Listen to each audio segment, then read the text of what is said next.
C'est à la salle Gawusu Ouattara de la mairie de Kong que a eu lieu la 3e réunion du conseil régional du Tchologo au titre de l'année 2025, présidée par le ministre d'État, ministre de la Défense et président du conseil régional du Tchologo, M.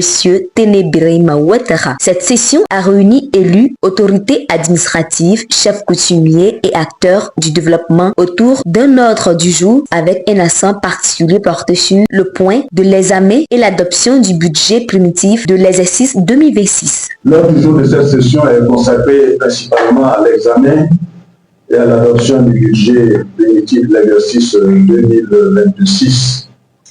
Ce budget est en parfaite cohérence avec les orientations du programme triennal 2026-2028 se veut un instrument efficace pour la mise en œuvre d'actions et de projets portés sur la création d'emplois pour les jeunes et bien entendu l'automatisation pour les femmes.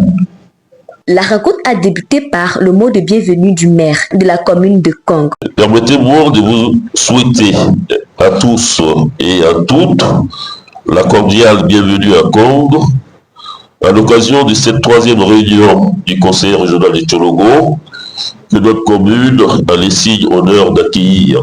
Grâce au soutien et aux actions inestimables du conseil régional, notre commune connaît des avancées significatives dans les domaines de la santé, de l'éducation, des infrastructures et de l'autonomisation des jeunes et des femmes.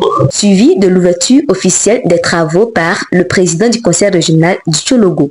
C'est avec un plaisir renouvelé que je prends part ce matin à cette 3e réunion du conseil régional du Tchologo. Ceci pour réaffirmer notre engagement à poursuivre le développement de la région du Tchologo. Je voudrais aussi vous signaler qu'à l'issue de la présente session, nous aurons le plaisir de remettre des équipements agricoles, des matériels biomédicaux, ainsi que des ambulances aux populations et structures sanitaires de notre région. L'objectif du Conseil est de réduire la pénibilité des travaux champêtres tout en accroissant les productions et d'offrir aux populations l'accès à des soins de qualité et à des coûts amoindris. La réussite de cette ambition exige l'adhésion et la participation active de chacun d'entre nous. C'est pourquoi, en cette année électorale, j'en appelle solennellement à la responsabilité citoyenne de tous.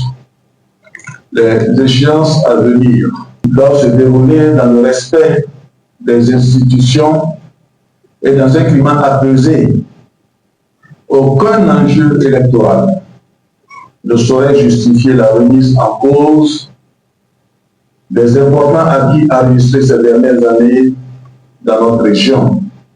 C'est sur cet appel que je vais conclure mon propos et déclarer ouvert les travaux de la 3e session du Conseil régional du Tchologo.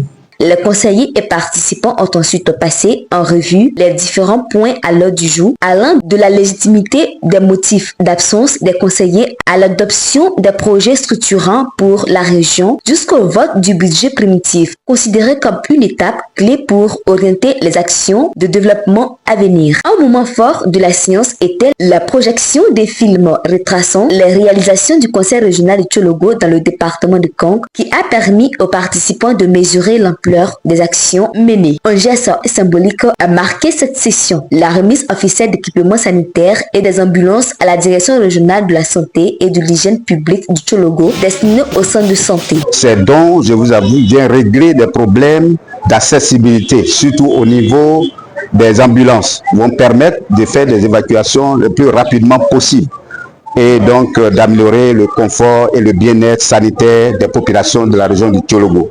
Le matériel va nous permettre d'ouvrir de nouveaux centres qui ont été construits par le conseil régional. Quel bilan retenir?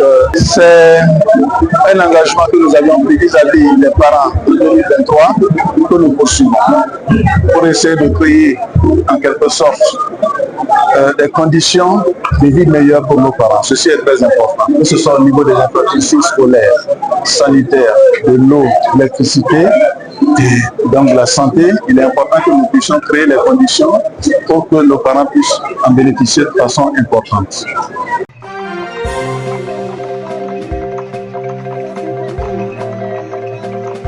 Dialogo TV. Dialogo TV. Flash Info. Dialogo TV. Flash Info. Flash Info. Flash Info.